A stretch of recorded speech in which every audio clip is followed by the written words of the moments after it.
gun ends up here under my chin, and I can feel him pressing it. Because long story short, he ends up fighting with me. So later find out he's like on all kinds of drugs, PCP, all kinds of good stuff.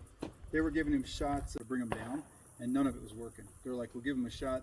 And they actually had the anesthesiologist come in and try to hit him with anesthesia to make him just mellow out, stop screaming and going off. And he went out. We're all like, cool. At the ER, you know, we're all like, cool. Problem solved. 5 minutes later, right up, breaks his restraints, screaming. It was a good scrap. I'm trying to do all the stuff they taught me at the police academy, which is like the PPCT and also the goofiness. And now, mind you, like I've already at this point fought as an amateur MMA guy. Like I've already competed my whole life in wrestling and everything else. So I had a sports background, but I was trying to do what I was told to do, you know. So I'm trying to make this thing work. It's not working. He's swinging at me, fighting. We're going back and forth. End up pushing him up against the car. I lose my footing and fall.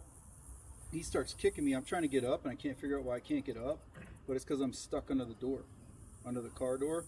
So I don't really know how I got that part figured out, but got back to my feet, and then end up like going to the ground. At that point, I just kicked into jiu-jitsu. I'm just going to do what I know how to do and then resolve the fight. But in the middle of all that scuffle up against the car and everything else, I had gone to the academy with a defective holster because I'm a new guy, right? So it had a thumb strap and your middle finger. So it had 2 snaps, and you rock it backwards to get it out. Well, the part to rock it backwards had been worn out because it was a hand-me-down. So that didn't work, and the thumb strap was broken. So basically all I had to do was just wiggle it a little bit and the gun would come out. So that's what happened. So we're fighting over the gun, end up here with the gun, and we're fighting over the gun. The gun ends up here under my chin, and I can feel him pressing it because I've got my hands, and we're both kind of pressing the trigger, but it's not working because it's out of battery.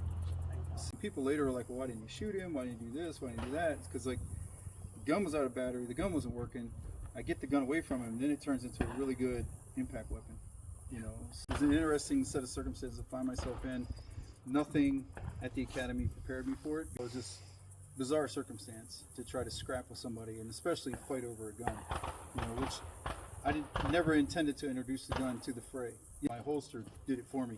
You know, so then it became kind of a life and death scrap. So hearing how you guys, like most of us, learn, how would that have possibly helped Paul that day? Okay, like slightly wider than shoulder width apart, you know, equal height, equal light, come to the wall, pressure, he'd be dead, right? So that's why we're doing all of this. That's the stuff that we're talking about. Does that make sense?